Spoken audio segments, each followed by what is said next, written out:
안녕하세요. 남관상원학원입니다. 오늘은 고위험 신생아 간호에 대해서 알려드리겠습니다. 그럼 시작하겠습니다. 우선 고위험 신생아를 어떻게 분류하는지 먼저 볼 건데요.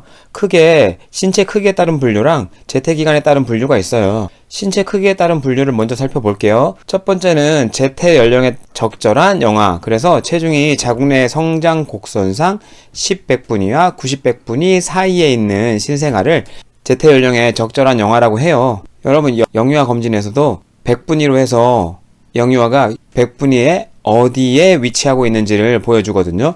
그래서 90, 100분위 수 이상인 신생아를 당연히 재태 연령보다 크다고 해서 재태 연령보다 큰 영아라고 하고요. 재태 연령보다 작은 영아는 10, 100분위 수 이하인 신생아요. 그러니까 10, 100분위와 90, 100분위 사이는 정상적인 재태 연령에 적절한 영아인 거죠. 여러분 시험에 나왔던 적은 없습니다. 그래도 10에서 90분위 하는 10, 100분위에서 90, 100분위 하는 정상이다 정도만 알고 계시면 간단한 부분이기 때문에 살짝 보시고 넘어가시면 좋을 것 같아요. 저체중 출생아의 기준은 재태기간과 상관없이 출생 시 체중이 2.5kg 이하인 신생아를 이야기하고요. 요거는 필히 좀 외워두세요. 2.5kg 이하면 목욕도 시키지 않습니다. 이 기준이 굉장히 중요하기 때문에 2.5kg가 넘어야 조금은 안정적이라는 기준이 되거든요. 그러다 보니까 이 2.5kg는 꼭 암기하고 계셔야 돼요. 극소 저체중 출생아의 기준은 1.5kg인데 역시나 여러분 시험에 그렇게 나왔던 적은 없습니다. 재태기간에 따른 분류는 어렵게 생각하지 마시고요. 정상적인 재태기간에 출생한 신생아를 만사가라고 얘기해요. 이 만사가의 기준은 37주에서 42주 사이입니다.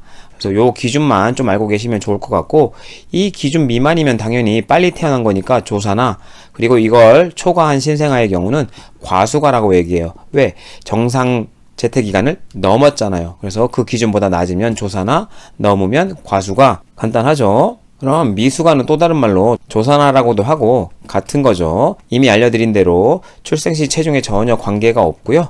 임신 37주 미만이면 조사나라고 한다는 거 꼭 기억하세요. 여러분 시험에 미수가의 특징은 굉장히 잘 나옵니다. 그럼 살펴보면 우선 매우 작고 야윈 외모와 신체에 비해 머리가 큼, 재태 연령보다 일찍 나왔기 때문에 당연히 매우 작고 야일 수밖에 없고, 여러분 신생아나 영아도 보면 머리 크기가 크고 그에 비해 신체가 좀 작다가 점점점 신체가 커지면서 그 비율이 좀 달라지잖아요. 같은 거예요. 태아도 머리가 먼저 커져 있는 상태에 신체가 커지면서 출생하게 되는데 빨리 태어나다 보니까 신체에 비해 머리가 크다는 거죠. 피부는 적색에서 분홍색인데 정맥이 잘 보여요. 왜? 피하 지방이 충분히 축적되지 못해서 나오기 때문에 정맥이 잘 보인다는 거고요. 솜털이 많고 피하 지방이 적거나 거의 없어요. 이미 알려드렸죠. 그래서 솜털이 많다는 것도 여러분 시험에 자주 나오는 특징이고, 손바닥과 발바닥에 주름이 거의 없습니다. 이것도 잘 나오는 부분. 귀 연골의 발달이 미약하고요. 굴근의 힘이 약해서 늘어져 있는 개구리 모양. 원래 여러분 신생아를 보시면 정상 재태 연령 기간을 채운 애들은 굴근의 힘이 좋아서 이렇게 웅크리고 있어요. 활발하게 움직이거나. 근데 힘이 없다 보니까 이렇게 늘어져 있는 모양, 팔다리가 이완되어 있는 모양을 이렇게 개구리 모양이라고 여러분 시험에 나왔던 적이 있기 때문에 같이 기억해 두시고, 요것도 신체적 특징으로 여러분 시험에 잘 나왔었어요. 요것도 미수가 특징으로 같이 알아두시면 좋을 것 같습니다. 그리고 신장의 기능이 미숙해요. 신생아 역시 미숙하지만 미수가는 훨씬 더 미숙하겠죠. 그러다 보니까 희석된 소변을 본다는 거. 그리고 남아에서 음낭 발달이 미약하고 고환 하강이 안 이루어진다고 해요. 이 고환 하강이 안 된 거를 잠복고환이라고 얘기하는데, 앞전에도 한번 알려드린 적이 있지만 별거 없고요. 한 번 더 알려드리면, 고환은 정상 체온보다 좀 낮게 유지가 돼야 정자라든지 이런 생성을 잘 할 수 있는데, 고환이 하강이 안 돼서 여전히 복강 안에 남아있으면 정자 생성 기능이 사라질 수 있어요. 그래서 보통 1년 이내에 수술을 하거나 이럴 필요가 있습니다. 보통은 고환 하강이 8개월에서 9개월 정도 사이에 이루어져야 돼요. 근데 빨리 태어났기 때문에 이게 이루어지지 않아서 잠복고환으로 출생할 수 있는 거죠. 그리고 근육에 힘이 약하다 보니까 활동적 움직임이 거의 없고 지방 축적이 안 돼서 여아에서도 음액이 잘 돌출되어 있다는 거고요.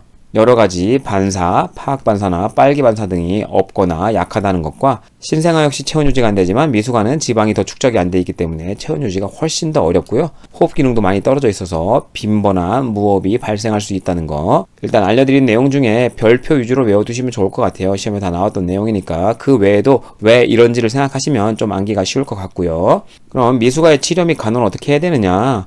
미숙아 출생 후 당연히 지금 굉장히 호흡이라든지 그리고 체온 유지가 잘 안 되기 때문에 신생아 집중치료실에 입원을 시켜서 체온 유지를 위해서 보온된 보육기에서 인큐베이터라고 하죠. 필요한 처치를 해주면서 잘 지켜봐야 되고요.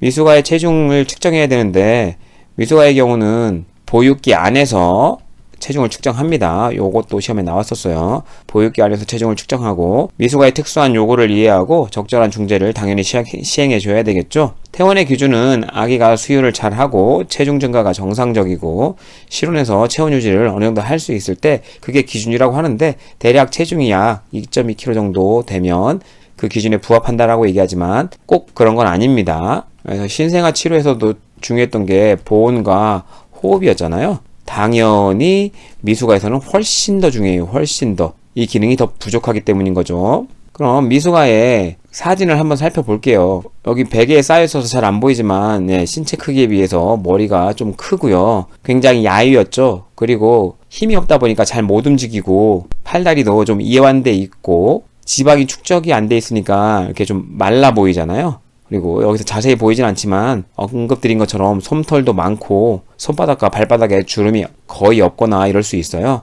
그리고 이 아이의 경우에는 지금 호흡이 안 되기 때문에 인공호흡기를 연결해 놓은 상태예요. 지금 블러 처리를 했지만 인공호흡기가 연결돼 있고 이 아이의 상태를 잘 모니터링 하기 위해서 여러 가지 모니터가 달려 있는 걸 보실 수 있을 거예요. 그 다음 과수가의 기준은 아까도 알려드린 것처럼 임신 42주 이후에 출생한 신생아를 과수가라고 부른다.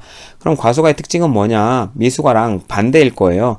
그래서 솜털이 거의 없고 머리카락이 많죠. 왜? 출생 주수보다 훨씬 넘었으니까요. 태지도 좀 벗겨진 채로 나오기 때문에 감소돼 있고요. 피부는 짙은 노랑 혹은 초록색이라고 하는데 요거는 왜 그러냐 하면 너무 오랫동안 뱃속에 있어서 태변을 뱃속 그러니까 자궁 안에서 보는 경우에요. 변을 봐버리면 이 태변 색깔이 굉장히 좀 짙은 암갈색이거든요. 그런 것들이 피부에 침착이 되거나 혹은 태변을 흡인하는 경우도 있어요. 그러면 이제 훨씬 더 호흡에 문제를 일으킬 수 있는데 여러분 시험에는 잘 나온 적이 없기 때문에 간단하게만 알려드리고 넘어갈게요. 당연히 주수를 넘었기 때문에 손톱이 길고 태가 성장한 만큼 그만큼 산소를 제공해주지 못하다 보니까 피부색이 좀 창백할 수 있고 키가 당연히 크겠죠. 하지만 영양분이 부족해서 좀 야인 모습을 볼 수 있고요.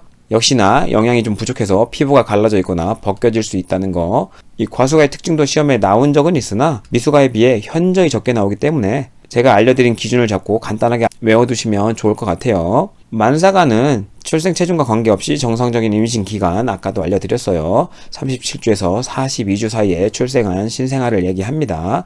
이 신생아의 간호는 이전 영상에서 알려드렸기 때문에 혹시나 궁금하신 분은 그 영상 찾아보시면 될 것 같아요.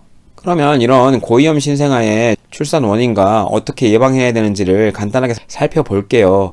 이 역시 아동간호 서론 부분에서 나왔던 부분에 약간의 중복도 있는 부분이기 때문에 빨리빨리 넘어가겠습니다. 그럼 관련 인자를 살펴보면 모체 측 원인과 태아 측 원인이 있는데 모체 측 원인은 어렵게 생각하지 마세요. 고위험 임신이에요. 고위험 임신. 고위험 임신이 다 이 모체 측 원인이 됩니다. 여러분 모성간호학에서 알려드렸던 영상이 있기 때문에 참고하실 분들은 참고하시고요. 아니면 간단하게 보시면 됩니다. 다태 임신, 그리고 임신 중독증, 조기파수, 전치태반, 태반조기 강리 다 이게 문제가 있는 상황인 거잖아요. 이 문제가 있는 상황을 뭐라고 얘기합니까? 고위험 임신이라고 얘기하는 거죠. 그리고 모체의 골반, 자궁의 이상 또는 기형, 그리고 양수과다와 과소증, 자궁근종, 모체 질병과 염증, 대표적으로 결핵, 심장병, 당뇨병, 매독, 폐렴, 그리고 너무 잦은 임신과 노산 다 문제가 될 수 있는 상황인 거죠. 그리고 영양 부족 등의 좋지 않은 산전 영양 상태도 당연히 관련 인자가 될 수 있어요. 대표적인 영양 부족이 엽산이죠. 그리고 철분 부족 등, 그리고 또 하나 칼슘 같은 것도 부족할 때 문제가 일어날 수 있고, 단백질 역시 굉장히 중요한 영양소이죠. 이런 것들의 부족으로도 문제가 일어난다는 거죠. 태아 측 원인은 염색체 이상과 관련한 신체적 기형이라든지, 그리고 기관 식도의 폐쇄, 앞전에 태병 관련해서도 이런 문제가 일어날 수 있고요. 이 누공이라는 건 간단하게 그리면 이 앞에 기도가 있고 뒤에 식도가 있으면 여기에 구멍이 뚫린 거예요. 이걸 누공이라고 합니다. 태아의 장이 폐색돼 있다거나 이런 문제로도 당연히 신생아에겐 굉장히 위험한 상황일 수 있고요. 태아 절박가사는 자궁 내에서 충분한 산소를 제공해주지 못해서 태아의 상태가 가사 상태로 빠질 수 있다는 거죠. 그래서 태아 절박가사도 고위험 신생아의 태아 측 원인일 수 있겠습니다. 그럼 이 고위험 신생아 출산을 예방하려면 뭐니 해도 이 산전 관리가 굉장히 중요하겠죠. 그래서 임신 초기부터 정기적 진찰로 위험 인자를 조기에 발견해서 치료하는 것이 중요하고, 혹시나 염색체 이상이라든지 기형의 유무도 이때 다 파악을 해야 돼요. 그래서 임신 중절을 할지 어떻게 할지 빠른 시기에 결정하는 것이 중요하겠죠. 그래서 산전관리는 늦어도 20주 이전에 관리를 시작해야 돼요. 이런 기준도 시험에 나왔던 적이 있습니다. 산전관리의 기준은 20주 이전이에요. 그리고 되도록 빠르면 빠를수록 더 좋다고 얘기해요. 그래서 임신이 의심된다면 바로 그때부터 산전관리를 받으시면 될 것 같습니다. 이 산전관리 받을 때 중요한 검사들이 여러 개가 있는데 대표적으로 혈액검사예요. 당연히 혈액형을 알아야 돼서 태아와 산모의 혈액 부적합이라든지 이런 걸 알아볼 수 있고, 출산 시 부족한 혈액을 출산 시 혹시라도 있을 출혈에 대비해서 혈액을 미리 준비해 놓을 수도 있겠죠. 수혈을 위해서. 그리고 빈혈을 사정해 볼 수 있고, 매독이라든지 풍진, 그리고 간염 등 여러 가지 감염 질환도 미리미리 확인해서 대처할 수 있겠고요. 매독이나 풍진의 경우에는 기형을 발생시킬 수 있잖아요. 이것도 모성에서 알려드린 내용입니다. 이런 걸 빨리 확인해서 적절한 치료를 해줘야 되는 거고요. 소변 검사는 단백뇨, 케톤 등을 확인하기 위한 거고, 단백뇨인 경우에는 임신 중독증일 가능성이 높죠. 그래서 이런 것도 잘 체크해 줘야 되고, 케톤뇨인 경우에는 당뇨일 가능성이 높아요. 그래서 이런 거 모성간호학에서도 언급드렸던 부분이고, 다시 한번 더 강조드려요. 그래서 소변 검사는 필수입니다. 필수. 혈압도 산전 방문할 때마다 매번 측정을 하게 되는데, 임신성 고혈압 알고 계실 겁니다. 모성에서 알려드렸었으니까.